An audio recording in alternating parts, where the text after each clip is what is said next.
Hey, ladies and gentlemen, boys and girls, what it do, people, what it do. Like I said, this is your weekly episode of Just Kicking It with Kstylz. Don't mind the notification. It's just excited to be on. Like I said, I got some guests with me as usual. Hey. Look, this is my house. These people coming to join with me. We about to chop it up. On my stage right, we got Mr. J Rock for life, Twitch God. And at the bottom, I know y'all looking at see who this is. It's Mr. Jew Talk Sports. Calm before the storm. What up, y'all? And to the diagonal side of me, you see him down there with the farmer friend. I'm finna hunt your ass down hoodie, Mr. Mad Mike Sports, mad scientist. I can't wait to get to the bull crap. The bull crap. The bull crap. All right. The bull crap. But let's go ahead. We're gonna shout out some of the guys I see in the stream right now. We got, of course, I knew Mr. Cartier Walker was gonna be the first one on here. Like I said, we appreciate with diamonds on them. I got it. I always gotta say that. Got Mr. William Amy in the building, Joseph Thornton, Prove It, Harrison the Bunny 2, Asia Green, Mr. Lee, and Marquille Williams. Like I said, we appreciate y'all coming in, tuning in with us right now. But today, I'm gonna do something a little different. We know what y'all came here to talk about, but I want to highlight a Black History moment in the NFL, and I want to talk about Mr. Marlon Briscoe. A lot of people might not know who Marlon Briscoe is. This guy actually was the first Black starting quarterback in the AFL. And let me go ahead and put his picture up right quick so y'all could see who the hell I'm talking about. So basically, his story was he got drafted 14th round. Yes, they had about 20 rounds back then. And the Broncos he was a quarterback in college, but the Broncos wanted to convert him to corner, and he didn't want to play corner. He wanted to play quarterback. So starter got hurt. He came in, still has the rookie record for most touchdown passes thrown by a rookie with 14. Came to find out he was second in for the rookie of the year. He threw for almost 1,500 yards and ran for 3.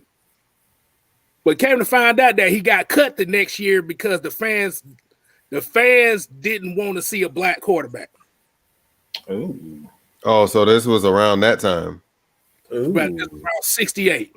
Wow. Ooh. And and what happened was he got cut by the Broncos. And I read a little tidbit too. They said the head coach, his name was Lou Saban. that name sound familiar. Wow. Lou Saban made a call around the NFL, around the team, telling them not to pick this guy up. So he went to Buffalo. He tried out for Buffalo. And he switched to wide receiver because they had no room for a quarterback. And he became an all-pro receiver just that second year. And another tidbit about this guy was part of the 1972 Miami Dolphins undefeated team. He was the leading receiver for that team. Well, lead touchdown guy.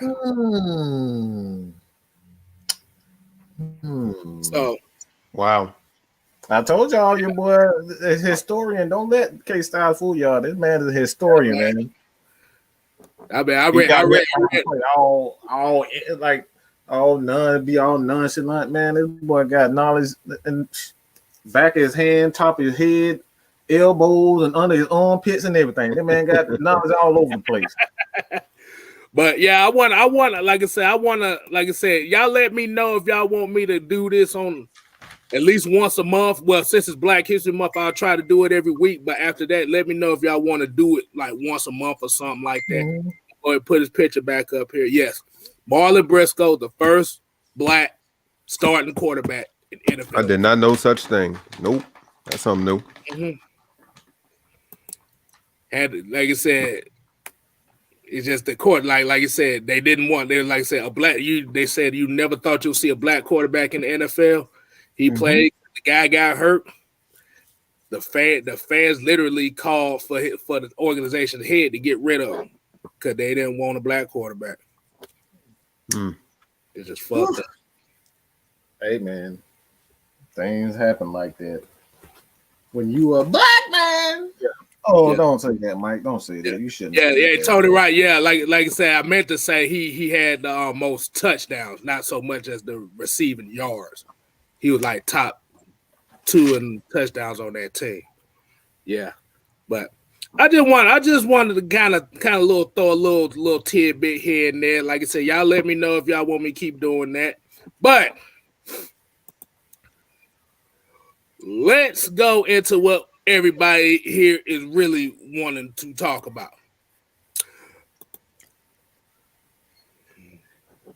I might have got the number wrong, but Buccaneers win Super Bowl 55. Like I said, Carter Walker, you get the congratulations because you was the main one in here doing, like I said, holding them down. Who want to start this up? Because I got some things I can say too, but I'm gonna let one of you, whoever want to take it from the Jew, man. I just got to start it out with this, and Jew can he's going. But I just got to say this, man. This is something that it has nothing to do directly with the game, but it does. I'm on Twitter, I'm on social media, and I'm watching all the reactions, not from the fans. Okay, just take this in consideration. I'm watching all of the former players and NFL players.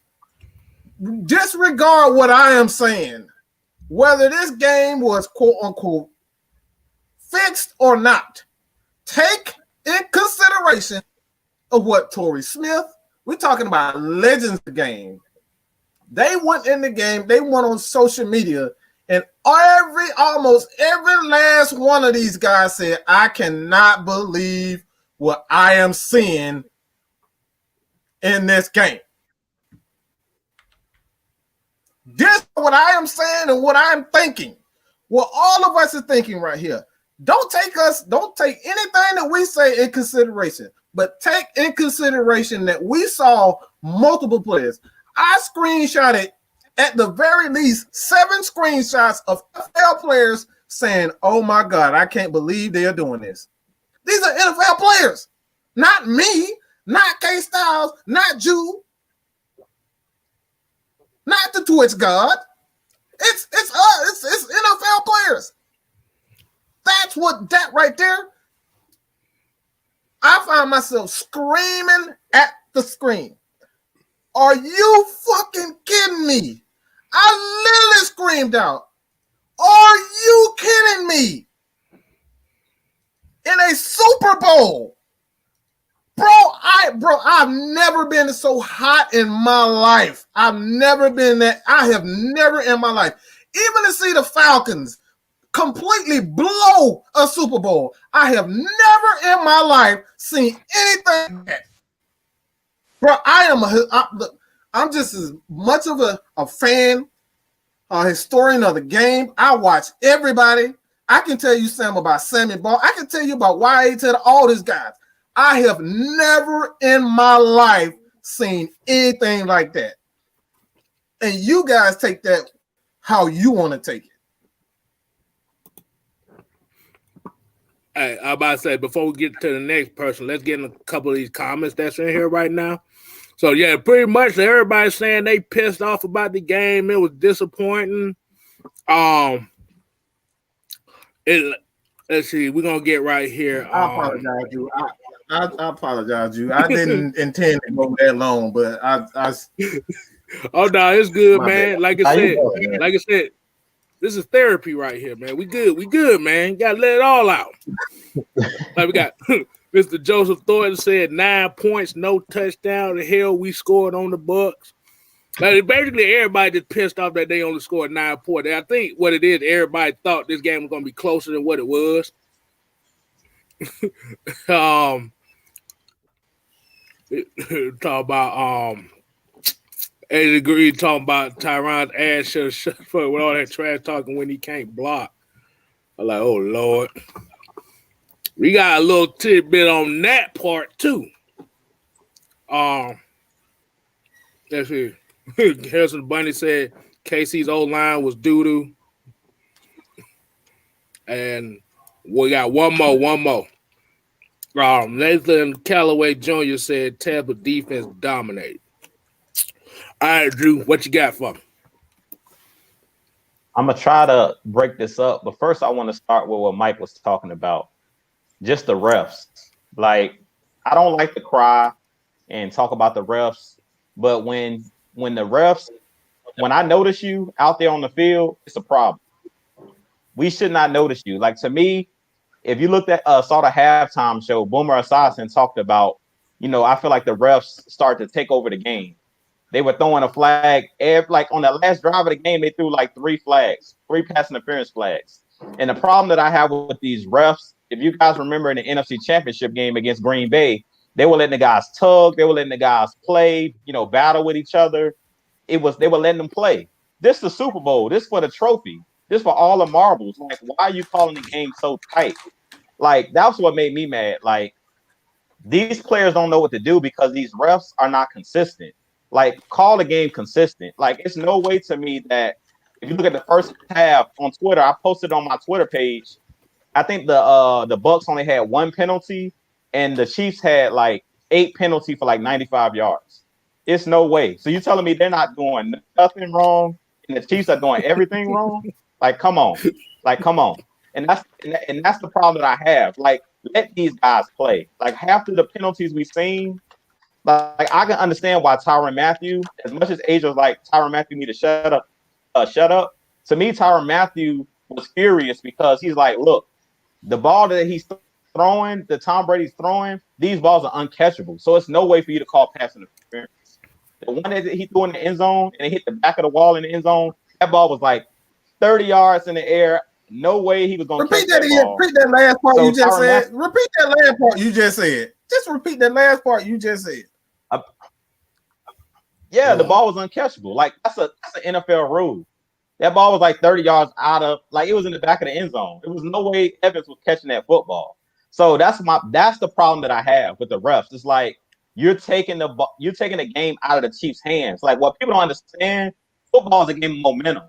So like today, of course, I was watching ESPN, I was watching Fox Sports 1, and how they were just like, well, I feel like the Kansas City Chiefs would have still lost that game. But my thing is this: don't decide the game. That's the problem that I had with the refs. Like, let them play it out on the field. You don't be the reason that the Bucks win. And to me, the refs was mainly the sole reason. Early in that first half, it was still a close game before they start calling all of those flags. If they don't call those flags down the stretch of that game, like, you think about it, the first penalty they called when they said the guy was offside, they kicked a field goal.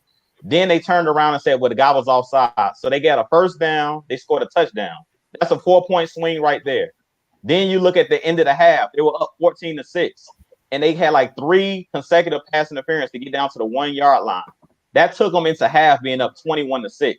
So they basically created that cushion where really it was only a 1-possession game, a 1 or 2 possession game. It was 14-6 going into halftime. So my biggest problem is, like, to me, the refs start to take over the game. Like, let these guys play. Just let them play. It's the Super Bowl. Like, don't be the reason why we're going to call the game rigged. Like, and what Mike was saying, y'all know I dislike Tom Brady. I dislike any team in the NFC South. I don't want none of the NFC South teams unless it's the Falcons to win the Super Bowl. But if you go on Twitter, you see people that even work in the media, work for the NFL Network. They're like, man, they're calling a lot of penalties. A lot of these penalties are looking suspect. So I'm like, if you see people that's unbiased saying this, if Boomer Esiason saying this and he just calling the game like, yeah, those penalties started to get out of hand, that goes to show you, like, they're not pulling for, they shouldn't be pulling for either team. He basically came out and said it, like, these refs are taking, they basically stretched the lead.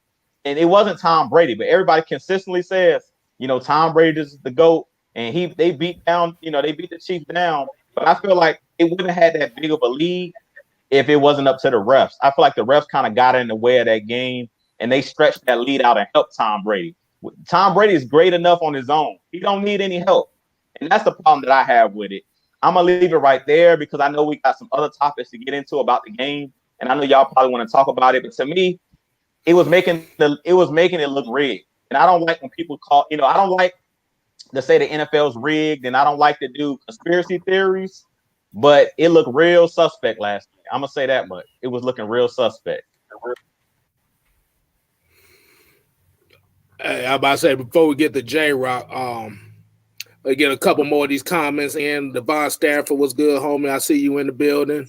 I actually had a comment up here earlier basically saying that Patrick Mahomes had 500 yards scrambling in the backfield. Where they do that at?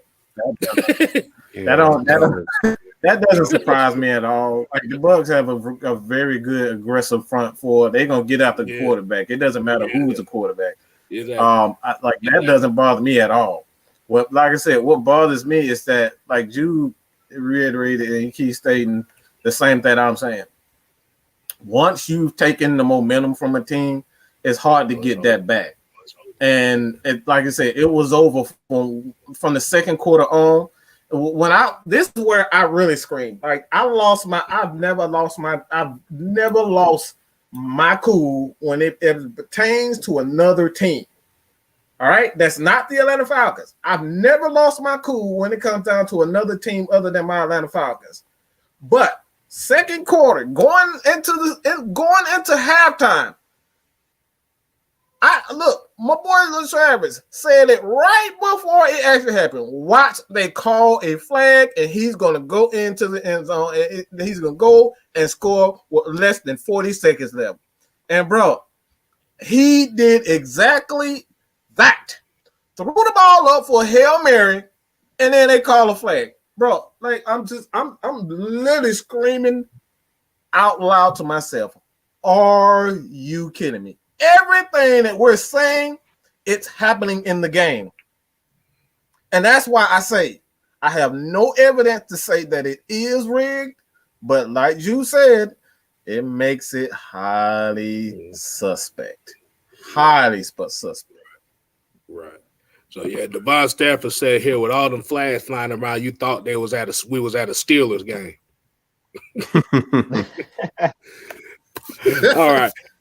All right, J-Rock, what you got for me, homie? Look, mine is gonna be short and sweet.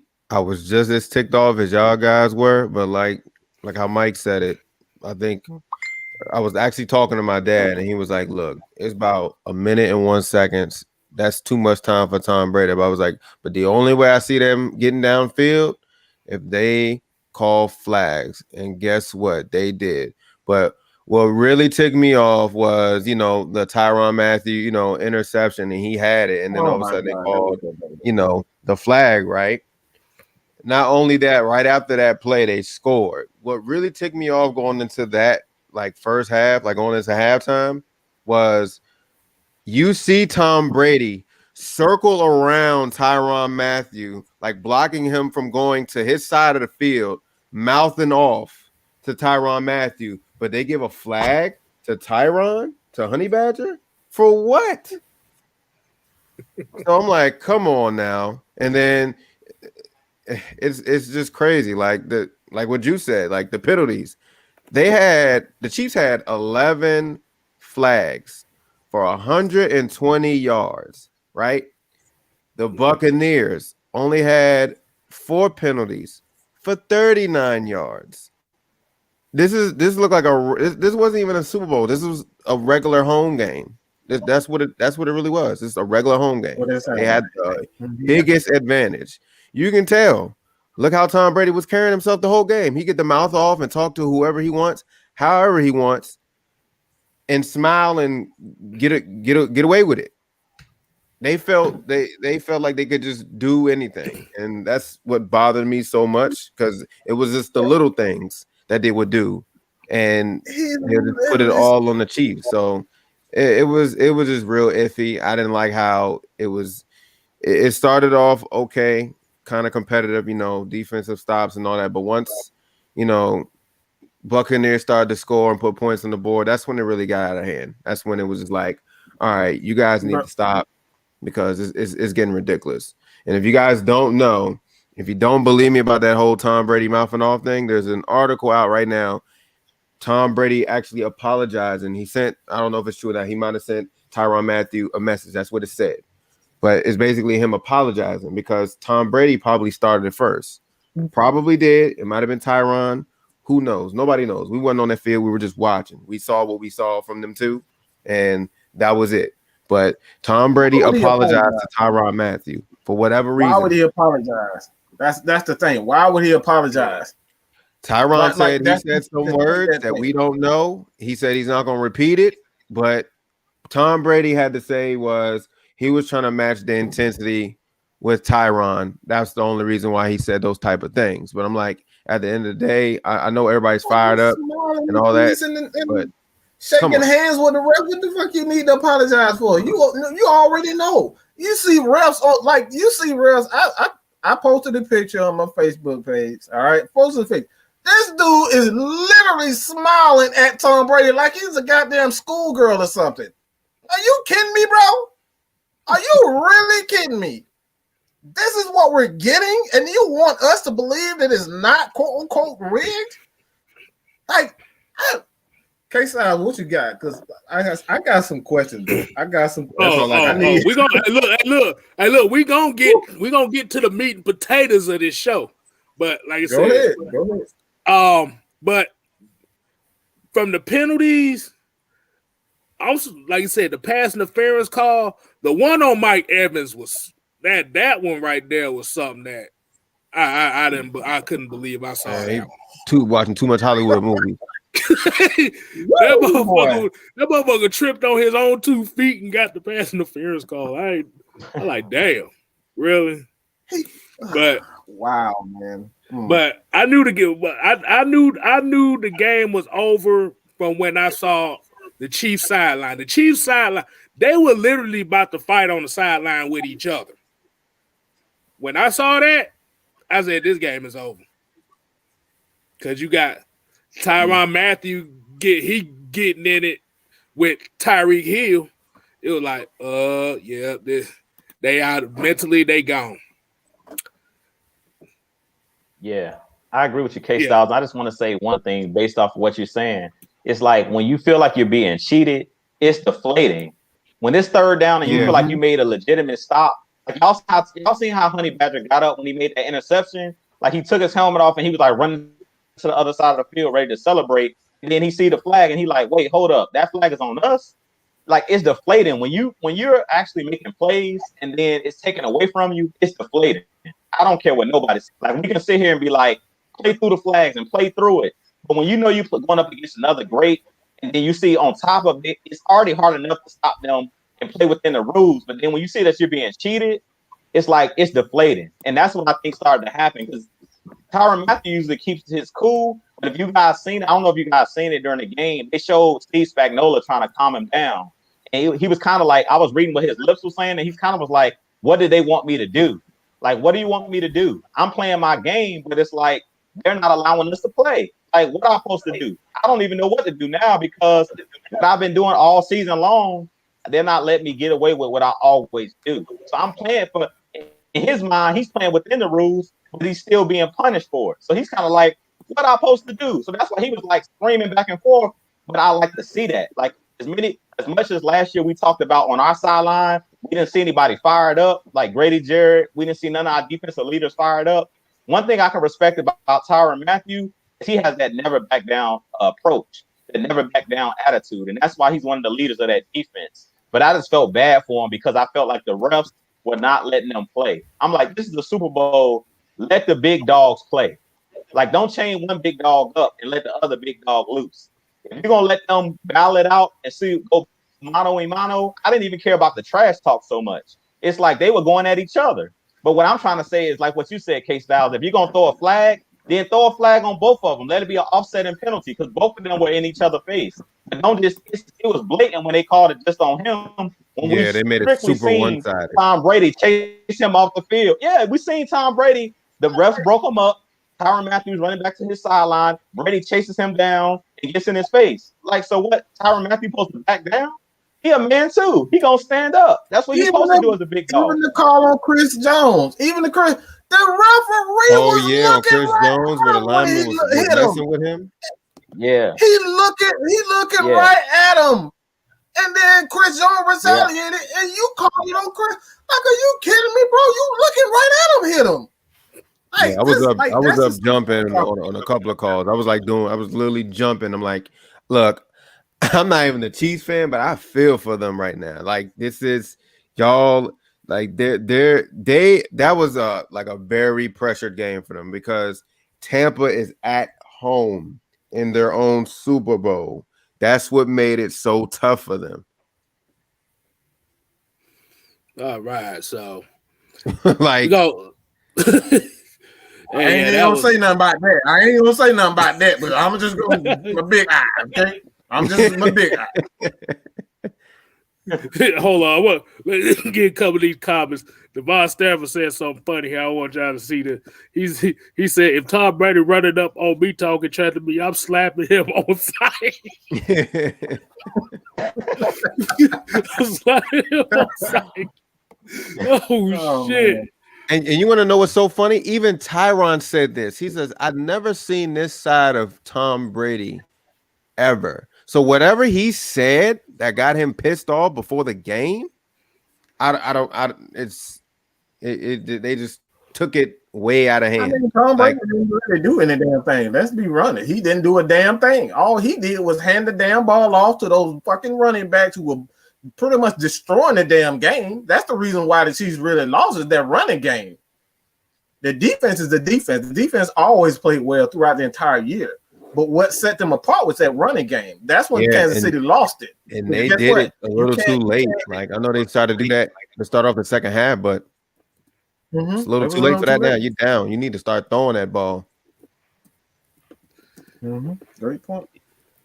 I was about to say, I like I said, I got the perfect picture just to describe all that they just took us. This throw right here just said everything in the Super Bowl. And that was an accurate pass, too. This throw said everything right Believe it or not, yo, like, I will say this, that, like, that throw right there, like, Patrick Mahomes hurt or whatever, that was an accurate throw. Dude, that's fucking insane. That's insane. Y'all want to talk about arm strength? That's arm strength right there. That's some fucking arms. Jamarcus Russell ain't got shit on that, boy. But they talk about his 70 But the reason why I say that picture was so accurate of this whole Super Bowl is basically he's falling down, trying to make something happen. Everything ain't going away. I'm just gonna throw something up. Hopefully it works. That throw was basically like him going against not only the referees, but that Tampa defense, which is going to bring to this next topic that I actually have right here. And I know a lot of people going to agree with me. Before we get to that topic, hey, y'all make sure y'all subscribe to Atlanta Falcons Nation as well. Make sure you follow Mr. Jew Talk Sports, Mad Mike Sports. And if you on Twitch, Mr. J Rock for life.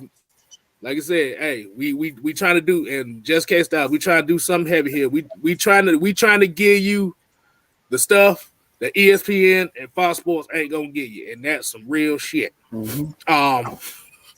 But But let me get a couple of these comments before we hit on this topic. Like I said, YMF Jamal, what's going on, homie? Let's see. He said, let's see. Tony Wright said Todd Bowles called a brilliant game. Let's see. I don't Corey think Harris so. says, I got a slightly different opinion than that. I don't think it was a brilliant game plan at all. I thought Corey it was Harris simple. said, he said, But go ahead. reacting to the way people viewed the way the refs treated players like Shaq and Jordan.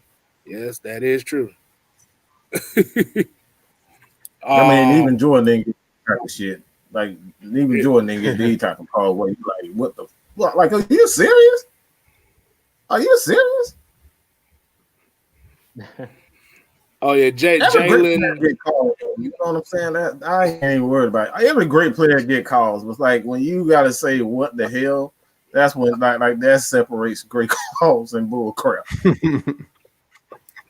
About to say Jaden Ngalo. I hope I said that right. He said, "Does this game prove to y'all that defenses win championships?" Hey, if that don't prove to you right then and there, you really don't care. Debo Williams said, everybody on Tom Brady's nuts so hard they want him to be his Valentine. Hey, is this Sunday?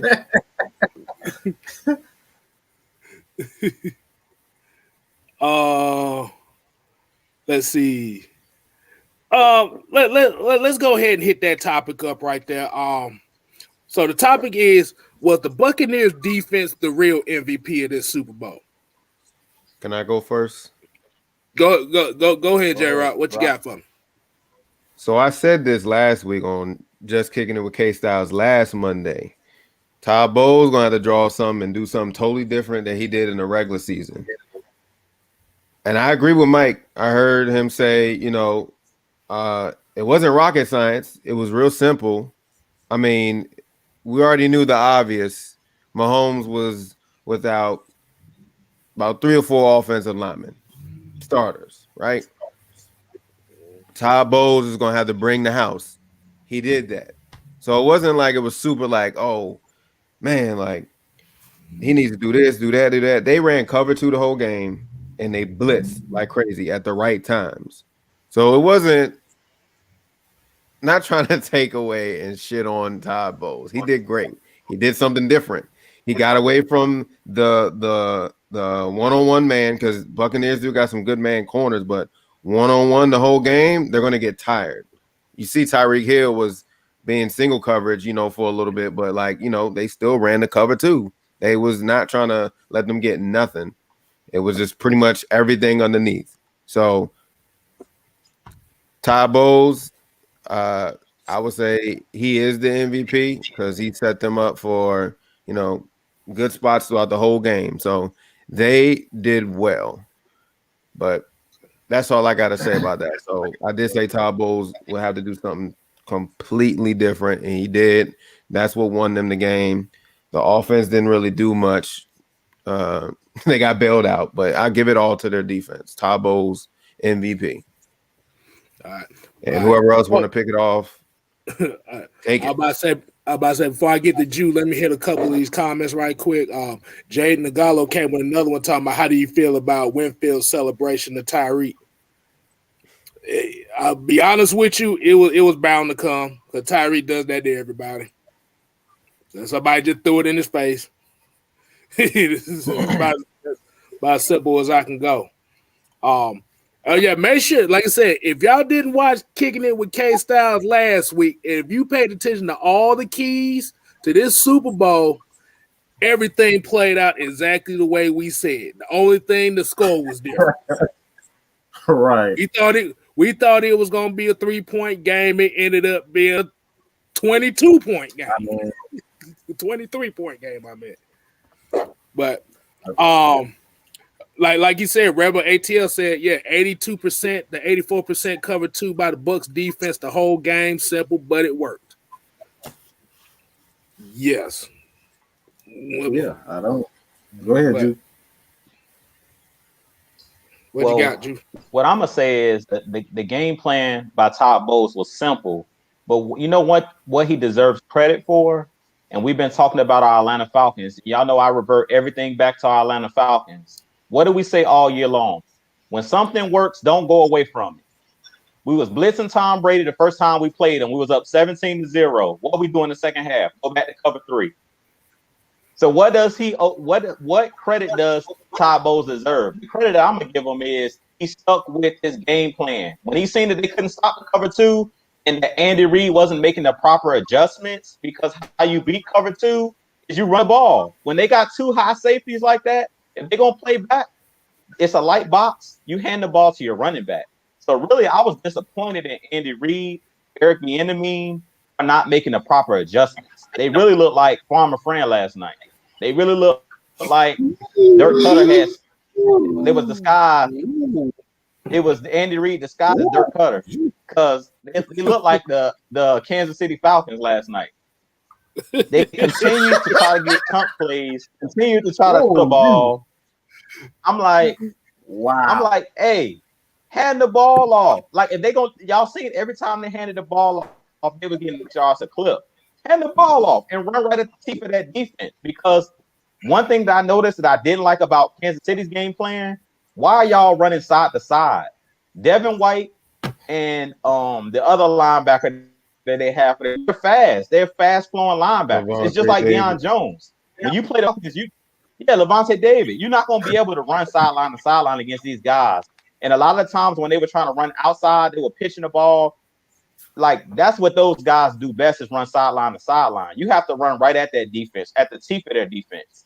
But I feel like they stopped running the football. Early in the game, they ran the ball. When they ran the ball, they got yardage.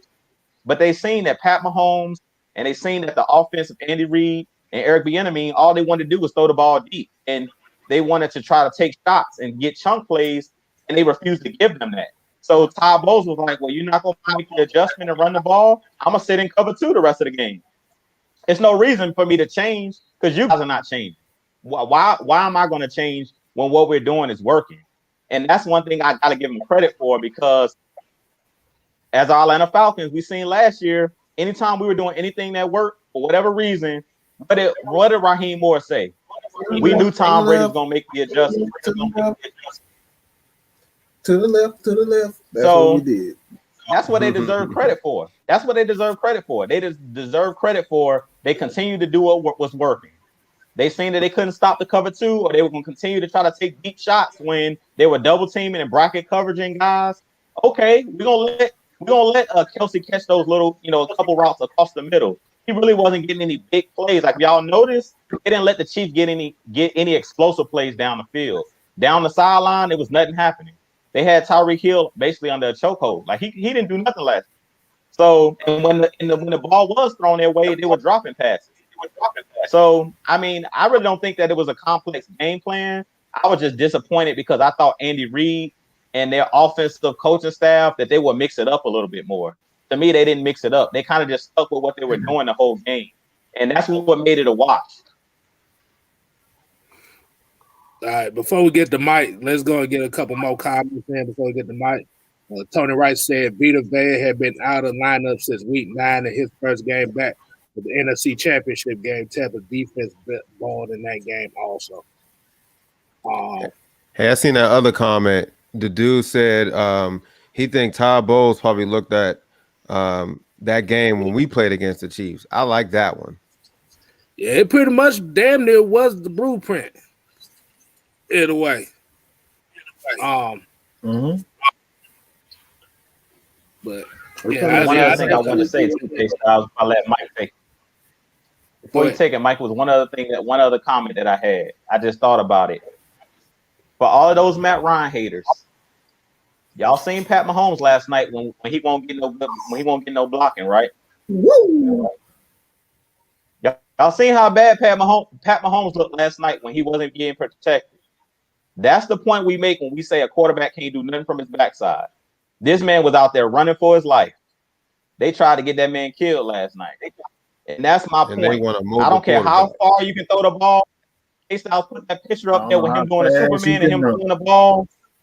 Exactly. That means nothing. If you're not getting protected, and if all 11 players on the field are not doing their job, it doesn't matter how great one player is. And that's the point we've been trying to make. And that's the major point that I wanted to hit on. Is you seen last night, Pat Mahomes is the former MVP, one of the strongest arm quarterbacks in the game. He can run, he can throw, he can do it all. Last night, that man didn't score a touchdown. That goes to show you right there for the Matt Ryan haters that's in here. That goes to show you that it takes all 11 guys. It takes a team to win. I don't care how good you are as an individual. With that being said, go ahead, Mike. I just want to say this. You all have excellent points when it comes down to Todd Bowles. We've been stating this all year. One of the biggest issues in the NFL as far as coaches are concerned is that they get caught up in their own ego. They get to the big game by doing such and such. And that what really ultimately killed Kansas City. They abandoned the run. You look at last week's game against the AFC Championship with when they had Chad Henne came in. They adopted the run. They ran the ball. They ran sideways. They ran up the middle. They did everything you're supposed to do to protect your quarterback. They went completely away from that game plan.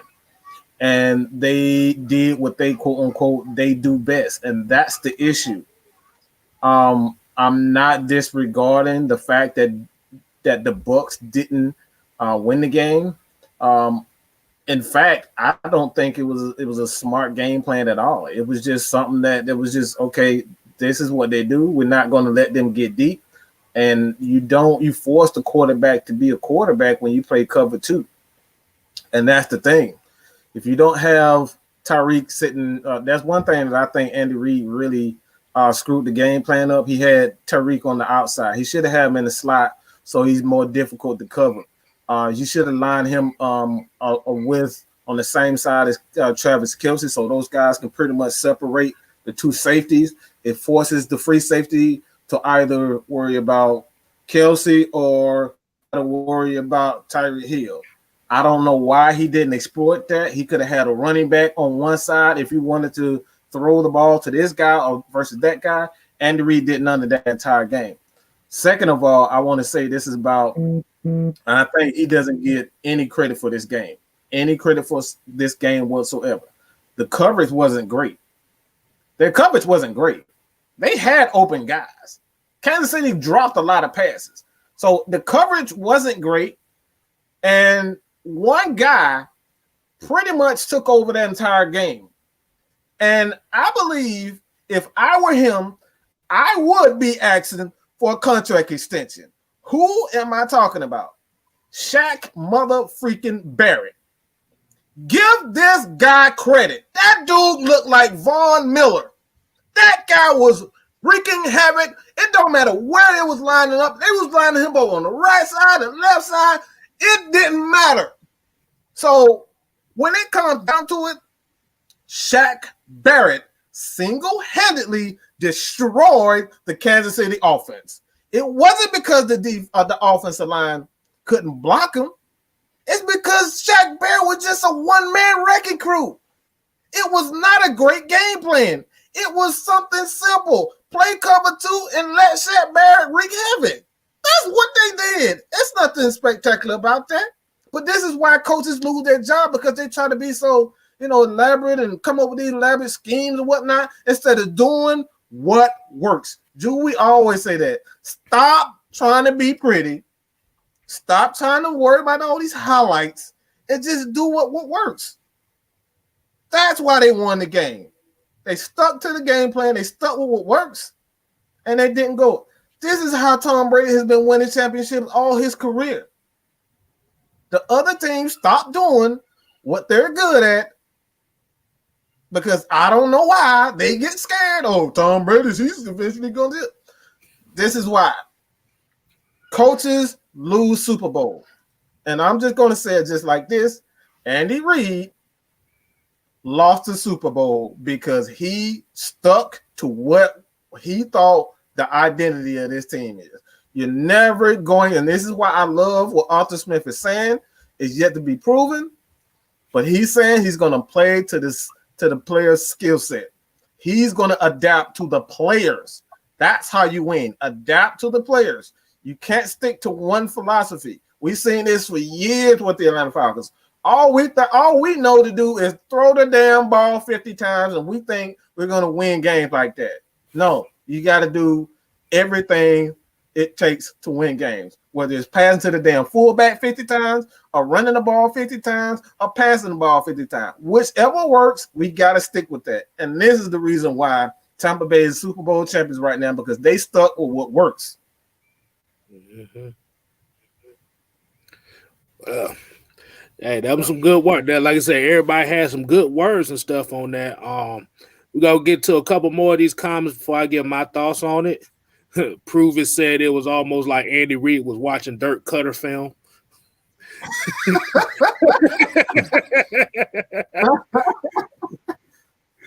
It looked like it, bro. Patrick Mahomes threw the ball 24 times before halftime.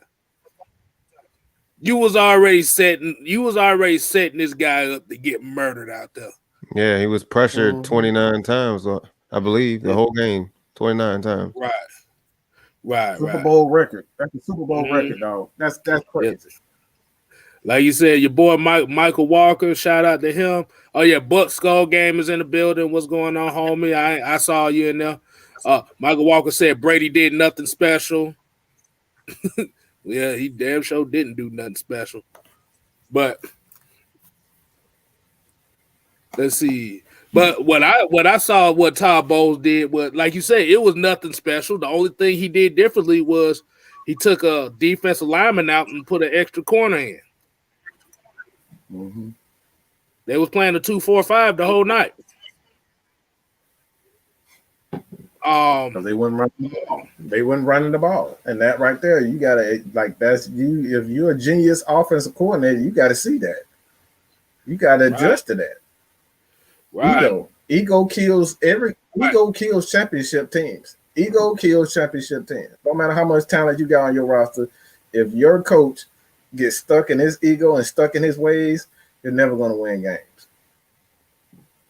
Yeah, that right there was on something serious right there. Because I'm right now on my phone looking at the rushing totals. Kansas City ran the ball 16 times for 80-some yards. They ran it 33. They ran for over almost 150 yards, Kstylz. I looked at it earlier today. Tampa Bay ran for 145 on 33 attempts. Okay, yeah. Tom Brady only threw the ball 29 times. Patrick Mahomes threw it almost 50 times. So He had to at that point. That's how much. Damn, they really were Kansas City Falcons. God dang, man. like I said, he threw the ball. Like those really are our numbers. But like I said, it just comes down to what it said. You have to run the damn ball. Remember, like I said, it's a philosophy of you have to have you cannot be finesse out here. You got to be tough in the trenches. You got to make a statement. And like I said, I think Andy Reid, like I said, I have to give the dodo bird for Andy Reid. Like I said, I'm not gonna give so much on Airbnb because we know Andy Reid calls most of the plays. He was looking at that damn play sheet hard as a motherfucker, though. I can tell you that much. He was like, studying that motherfucker. Well, he burnt that motherfucker to the ground. Boy, you can make smoke signals on that play, but boy, he like, whew. Oh yeah, we can't do that no. But yeah, man, it's like, dude, you knew that your tackles was out, and you knew Tampa Bay was gonna come with some aggressive shit with their front seven. But you sitting here trying to throw deep routes, not only putting your quarterback in jeopardy, because like I said, he had 500 scramble yards behind the line of scrimmage. Who the hell came my up with a goodness. stat like that? I didn't even know that stat was even possible. I expected him to get the ball some out next there, gen like, the next gen stat. That's some next gen stat, dog. Exactly. He said Andy Reid was like, "Why the hell these plays ain't working?" bruh, I just seen Patrick Mahomes this game. They made Patrick Mahomes look like Josh Allen out there. That's how bad it looked. If you looked at that Buffalo game, well, he looked worse. Well, I wouldn't say he looked worse than that. At least he almost had 300 yards. But it was like Patrick Mahomes was trying to he trying to make lemonade out of shit, and it just was not working for him.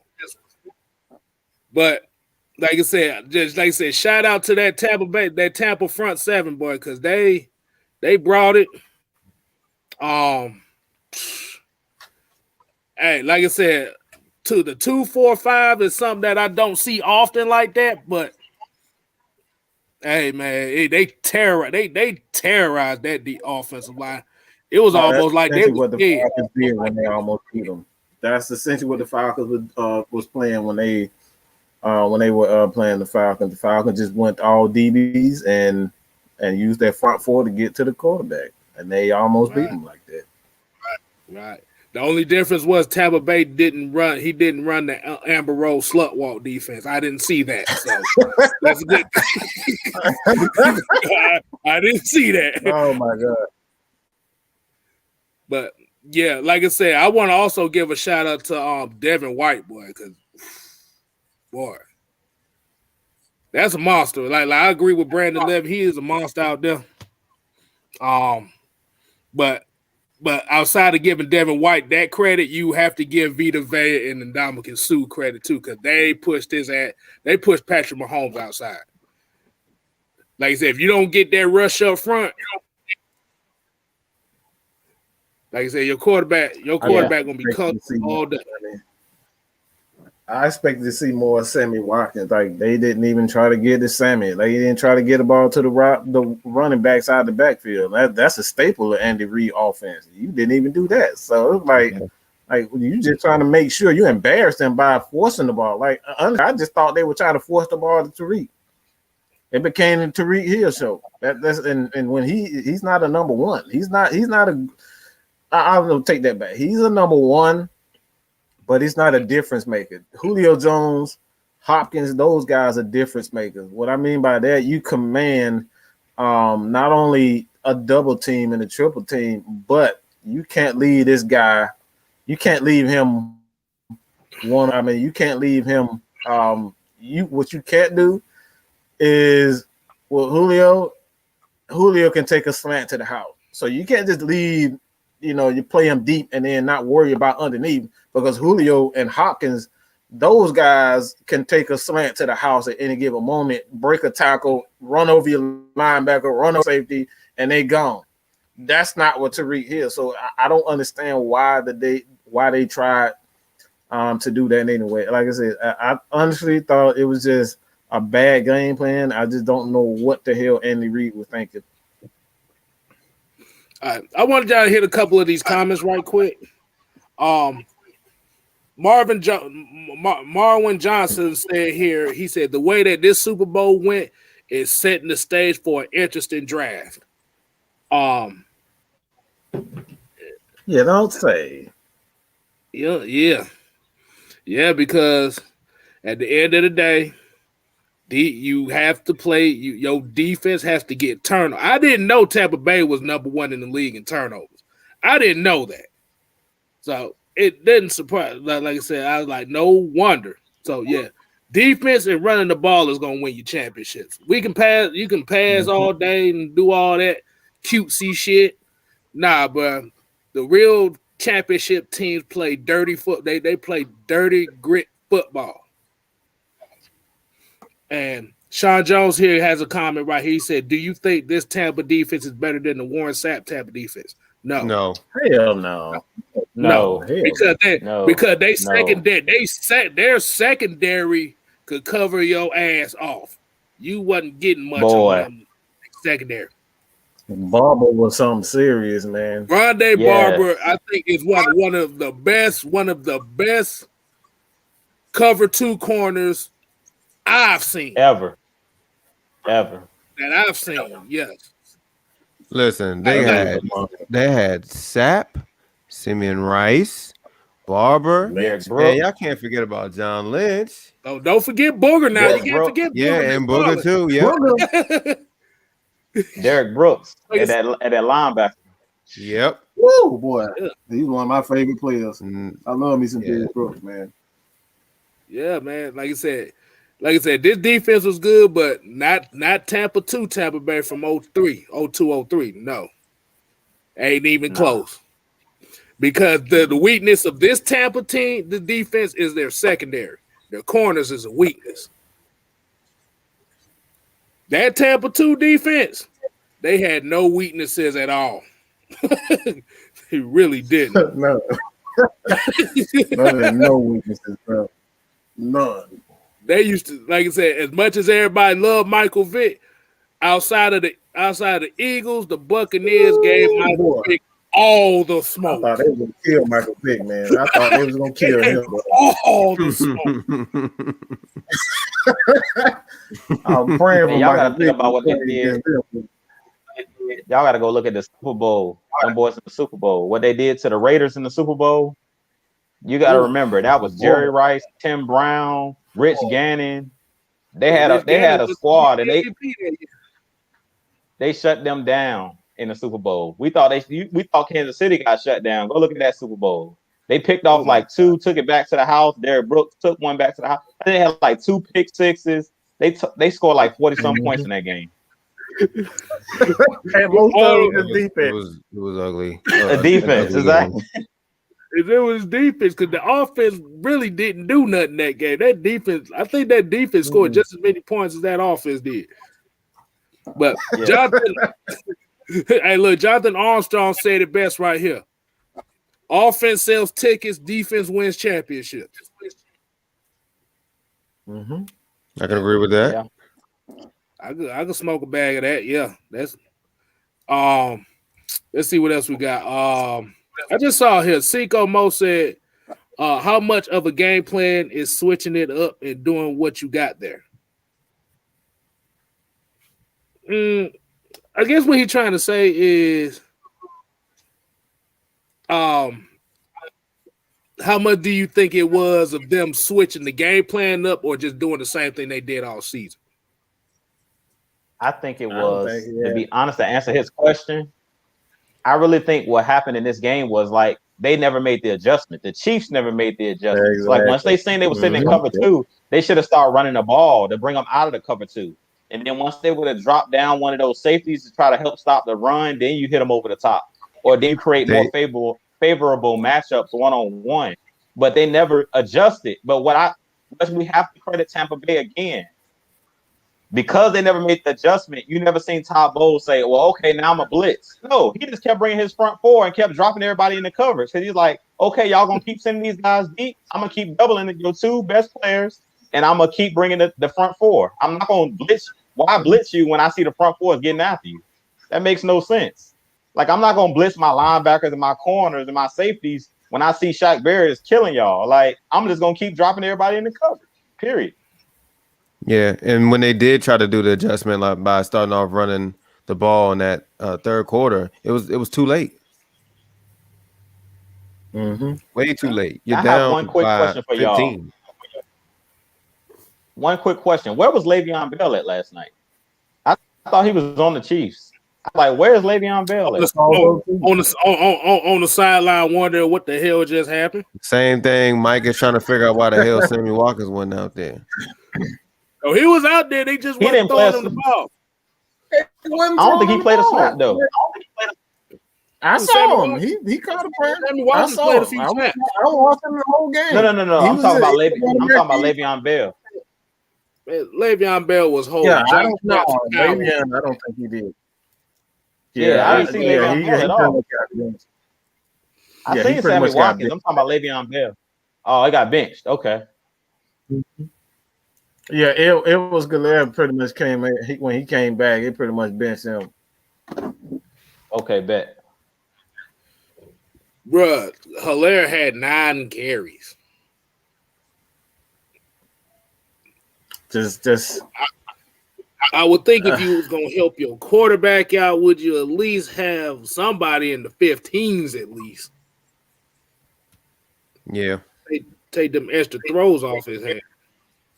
I mean, they didn't use the screen game like they typically do. Like they just like he just went full retard. Like I don't know what. That's like I said, coaches lose Super Bowls. All year the Chiefs have used screen plays and they gotten the ball to their running backs in the passing game, and then you get to the Super Bowl, you think you're gonna beat everybody deep. Like it's a dummy mission, man. You sitting on all them guys on dummy missions, knowing that shit was gonna blow up in their face. Bruh, somebody said it in the comment earlier too. Do you realize LaShawn McCoy won 2 Super Bowls back to back? Ain't that something? And he won it. He won it. Kansas City last year, Tampa Bay this year. He ain't did a damn thing either. He ain't do nothing. He might as well be a That boy Rose decided to got 2 Super Bowls out of him.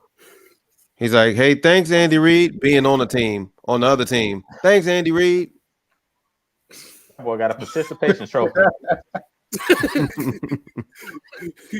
You said, what'd you say, Drew? A participation trophy.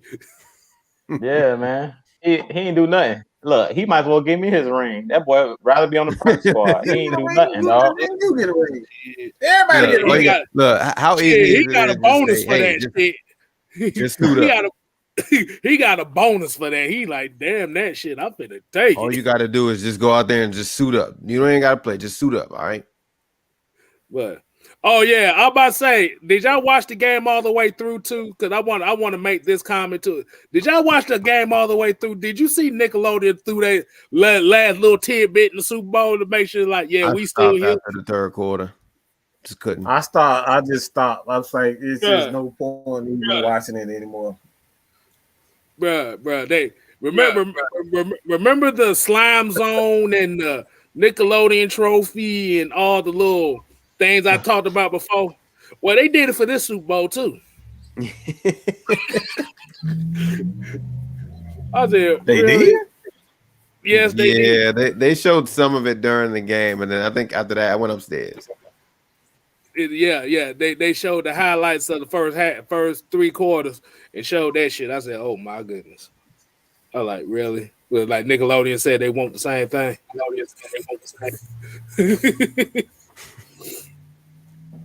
But yeah, Bill Ellsworth. Yeah, the question was this offense play calling was on Andy Reid or Eddie Bieniemy? Like I said, I'm putting on Andy Reid. Both of them.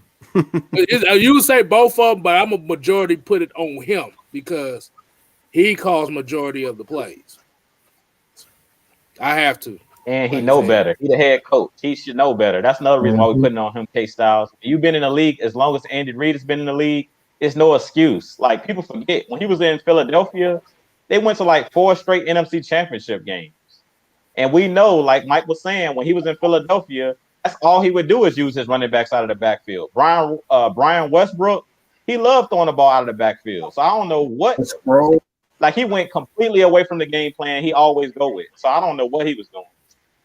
I mean, he looked at that game plan. The game plan is the same game plan that they won last year on.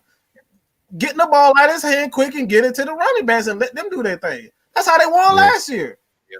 So you don't even can bring that to the. Like, what are we doing? Hey, look, like you said, Andy Reid turned into Dirk Cutter last night. That's all that shit was. Trying to throw everything deep, trying to get everything down. But before I get this, Ultra Shadow said he made it believe that the Super Bowl was being broadcast on Nickelodeon, but it actually wasn't. It caught me off guard. I went to Nickelodeon myself to try to see it. I was like, wait a minute, they telling me something I ain't. Tony Wright said here, he said, yeah, each Super Bowl winner receives 120 G's and the losers get 60 G's. That's it. Shit, that's a car note right there. They good. That's a car note. They good. Oh my god. That's a Spencer car. I know, right? That's a Tesla right I there. tell you.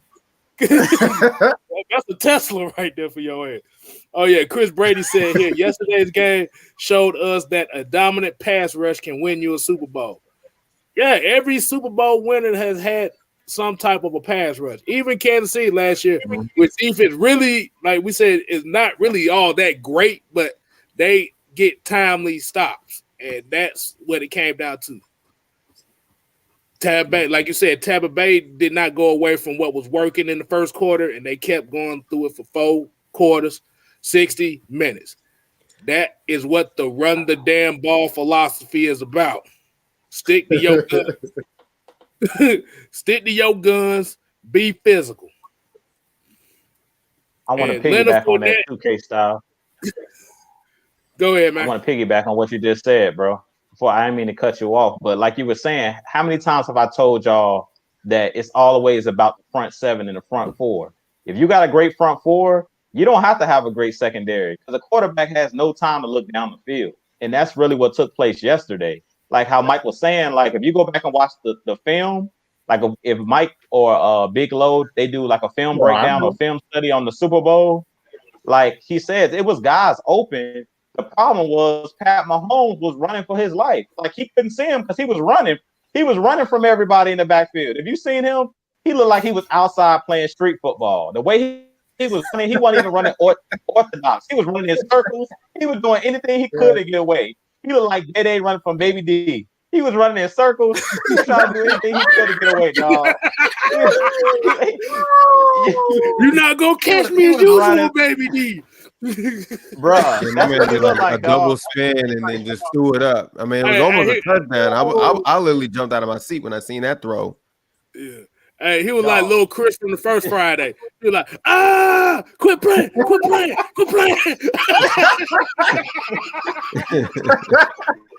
This man did a whole ballerina spin, 2 of them, and then threw the ball. This man was pirouetting, running in circles.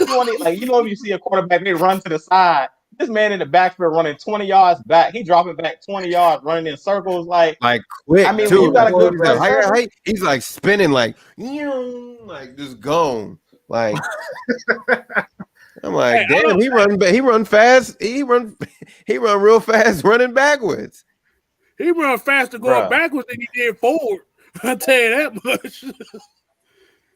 Yeah, he had no choice. Ain't no running quarterback. He's an improviser at best, but god damn, boy, I'm like, yeah, you could tell he got shell shocked because he got shell shocked because as soon as he dropped back, he was already in run mode. And I don't know if y'all noticed, I don't know if y'all had noticed a couple of the running plays they was running these kind of trick. I'm going to one side, but I'm handing off to the other side type running plays. I was like, bro, you gonna get somebody murdered with these plays. Like he was turning this way, but he was handing off like this. I'm like, dude. Mm-hmm. Just getting too cute, man. Just getting too cute. Yeah. That's why I said the coaches that did a terrible job. Like sometimes you just gotta be. Sometimes you gotta water this shit down because everybody expect Kansas City to be cute. Sometimes you just gotta bust somebody in the mouth, man. But we all know Mike Tyson can, he can move around, but guess what? When it all comes down, when Mike Tyson ready to knock your ass out, Mike Tyson did one thing right. Right hand uppercut. That's it. It ain't pretty. It ain't fancy. Watch for the uppercut. That's all. Instead of doing all this, the jab, the 1-2-1-2. Nope. Get this one uppercut, and that's all they should have did. All they should have done the entire game, like I said, put Tariq in the slot with Kelsey, have a running back on either side so they can force the defense to choose who they're going to cover. He didn't do that. That's what we do with Julio.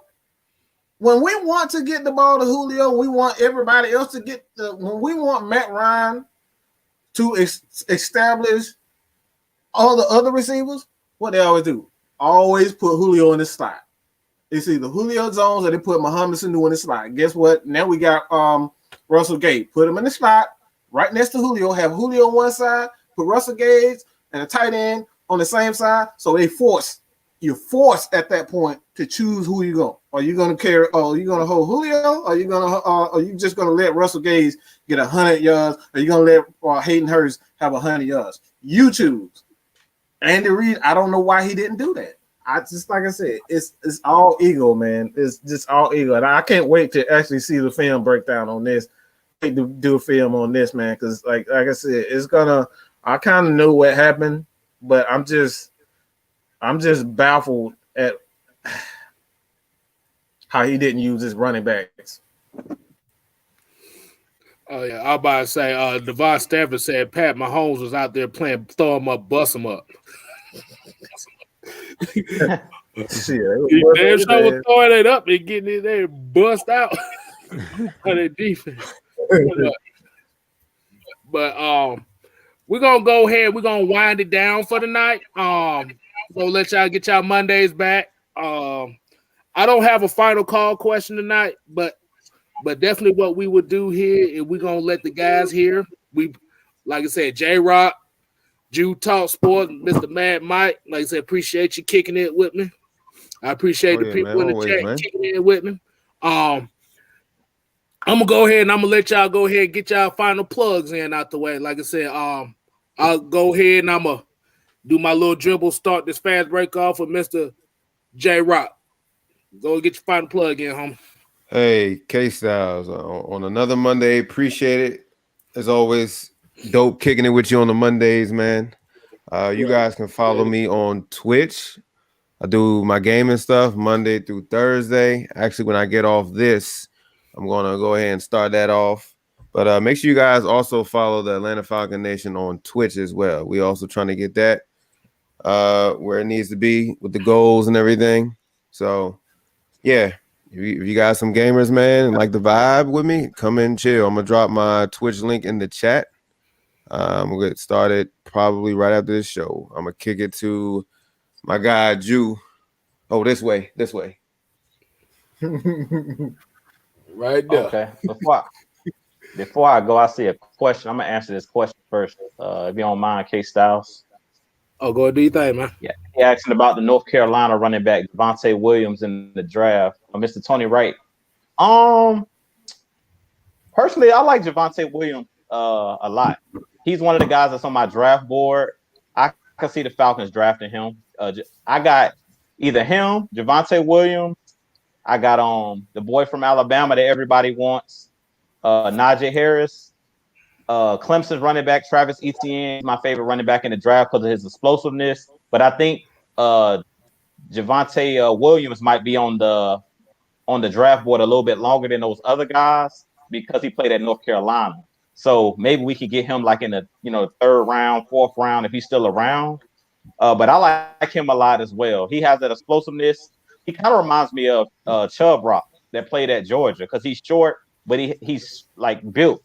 He's a strong runner, and he has that straight line speed where if he hit a crease, he going to hit his head on the goalpost. So I like the kid Williams out of North Carolina. He's one of the guys on my draft board.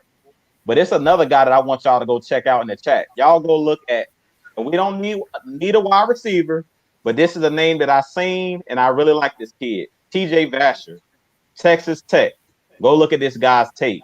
Dude, 6'6", athletic, fast, and we know how much Arthur Smith loves those big wide receivers. Oh, that's one of the guys that's on my draft board. That's a monster. Go look at this guy. He looks like the next Megatron. When I seen this guy's tape, I was like, who is this kid? I ain't never even seen this college tape. I ain't seen no highlights of him. I was just looking up, like going through these guys that's in the draft, and he happened to pop up on YouTube, and I watched this tape, and I'm like, this dude a monster. He look like DK Metcalf Jr. So y'all definitely go check out TJ Vasher. I'm gonna be doing a tape, doing some film on him, dropping a video talking about him because he's on my draft board. But just to answer this question, I think Javonte Williams is one of those guys in the draft that the Falcons gonna look at, seriously look at. But it's a lot of guys. I mean, J-Rock been having me look at some of these safeties. Andre Cisco. I watched his tape out of Syracuse. He was a monster. The guy from Pittsburgh, Paris Ford, monster.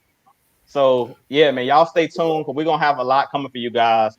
We need to do a draft show, guys. We need to do a draft show because it's a lot of we these got guys. that.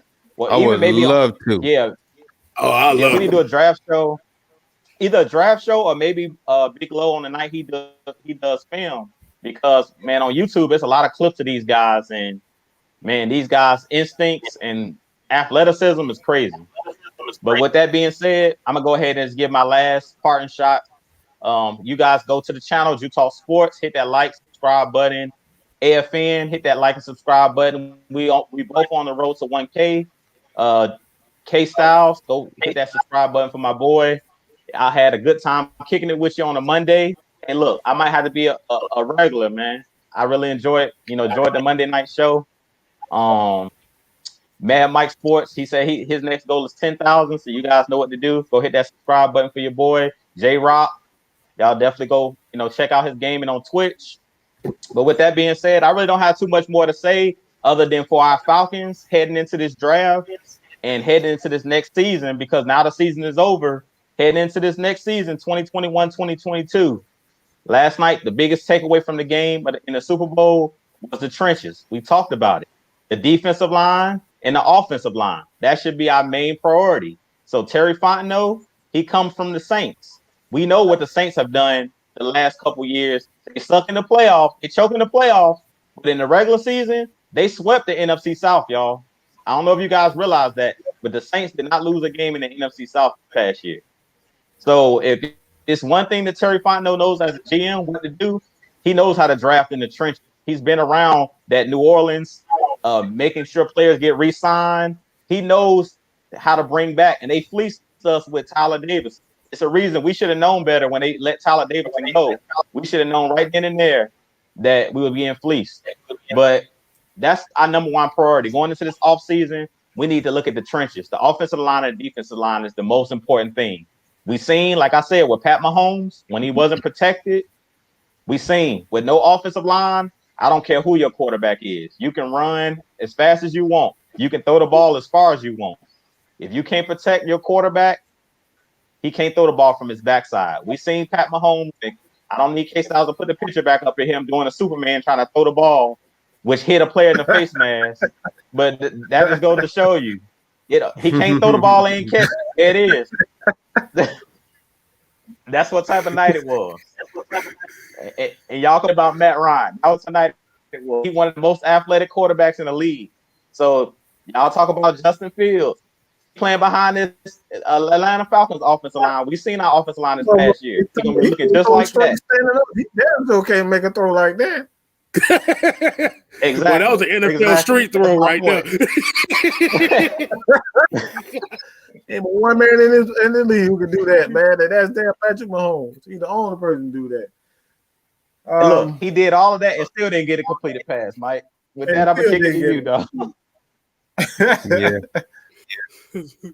This dude ran about 60 yards for that damn throw, and it bounced off the dude's face mask. Come on, man. They was dropping everything last night, man. I don't know what was up with Kansas City. They received was dropping everything, man. But go ahead, Jim. You go ahead. You guys go ahead and hit that subscribe button. I would like you guys to, in particular, if you haven't had the chance to subscribe to Atlanta Falcons Nation, we definitely want you guys to pay. So it's 70 people over there, man. We're trying to get to 1,000. Please just check it out, man. All we need is just a moment of your time. It don't take but maybe 1 minute to just hit up Atlanta Falcons Nation on YouTube. Hit us on YouTube. Like that's where we want you guys to go. I truly appreciate everybody for joining us, but please hit that subscribe button. You're going to get a lot of different types of content. It's not only just me. You're going to see Juice stuff. You're going to see Kstylz. You're going to see everybody's stuff on Atlanta Falcons Nation.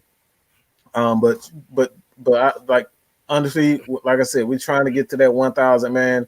That means the world to us right now, because not only does it tell us that we're working hard, but most importantly, is that you guys support us on everything that we do.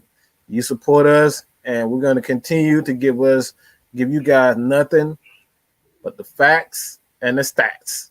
All right, facts is going to be backed up by the stats. Okay, and that's how we do it here. We don't give you no watered down bull crap. Like that's not what we do here. You're gonna get the facts, and you're gonna get evidence to prove why we saying what we saying. This is what you get here. All right. None of that, all that, that Matt Ryan hating. Look, we got Matt Ryan haters here, but they know here they're going to be supported. Even here, Matt Ryan haters is still going to be supported. We're not going to single them out. We're not going to block them unless you're doing something crazy. Even Matt Ryan haters, you guys are more than welcome here. If you're a Saints fan, Mark 504. We got all types of people that tune into our channel. All right. Everybody is welcome here at Atlanta Falcons Nation. So please hit that subscribe button there. Continue to support everybody. The links will be to each person's channel and Twitch. And please, that would truly, truly mean the world to us if you could just say, I subscribe to every single one. It doesn't matter on any video. Just say, I subscribe to everybody's channel, whether it's on Twitch and YouTube. Please do that for us. With that, Kstylz, what you got, bro? Like I said, I appreciate everybody tuning in, kicking in with your boy Just Kstylz. Hell, I'm on the road to 200 myself right now. Let's get it. I'm about 44 away from that. So, hey, like I said, we trying to give you everything. Our main focus here is to give you everything. Like I said, facts and as real as we can, even if you disagree with it or you agree with it. Because at the end of the day, like I said, everybody's opinion matters here.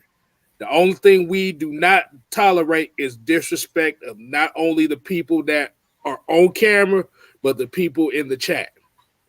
Like he said, we look for every fan. It don't matter what team you are. Mm-hmm. Like I said,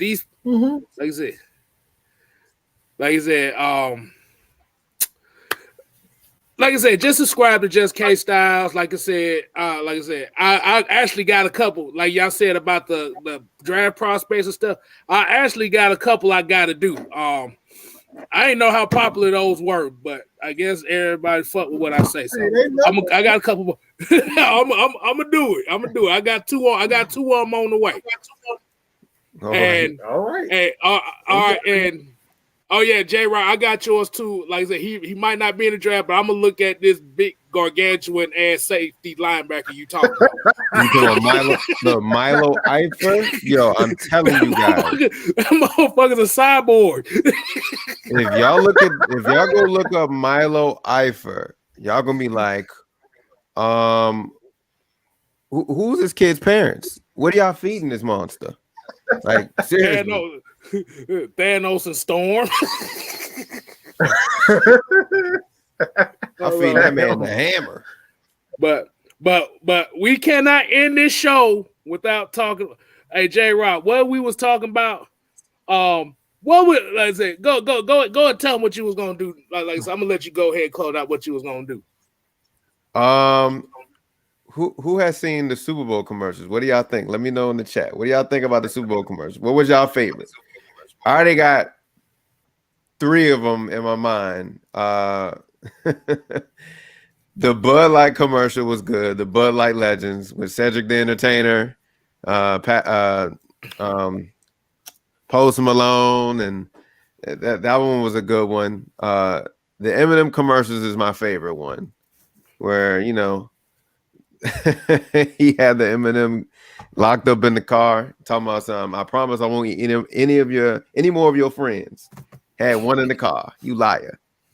The Cheetos with Shaggy was a good one too. That was an awesome one. You know what's so funny? I've seen bits and pieces of that commercials, but I think they showed that commercial in full. So that one was a really good one. What was another one? I don't know. What was y'all? I mean, Like I said, the Samuel Jackson Verizon commercial was the funniest thing I saw all night.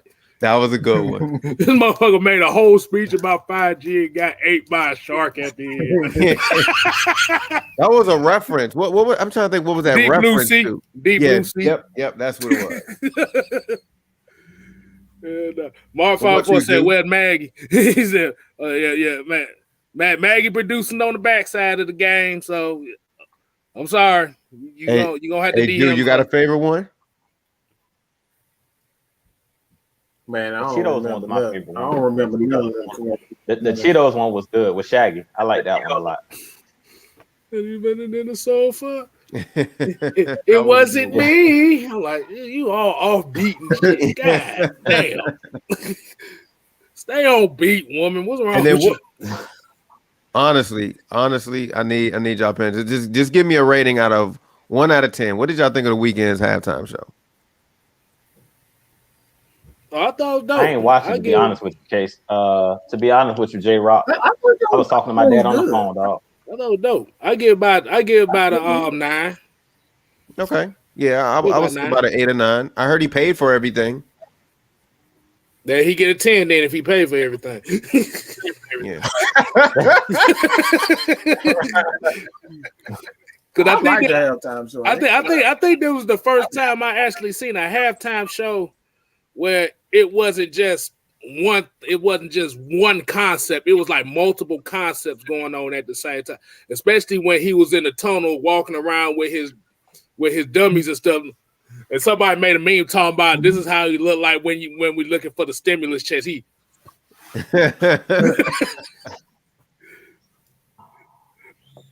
thought that was dope. Yeah. I thought it was pretty good. Plus, I like the weekend anyway. So, man, I forgot about this one. The other Super Bowl commercial. This is my other favorite. It was the Bud Light. What is it? Settler, the lemon one where lemons falling from the sky. Yeah, that one was a good one too.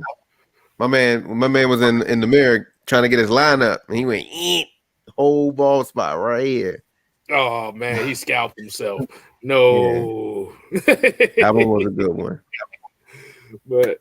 But yeah, like I said, we appreciate everybody here doing the damn thing. Like I said, shout out Jasmine Sullivan for her and Jasmine Sullivan and her. I know that. I thought that was somebody. I didn't know they spell it H-E-R, but like I said, we about to tune out here. Like I said, we gonna get back in Mondays. Like I said, every Mondays, 7 p.m.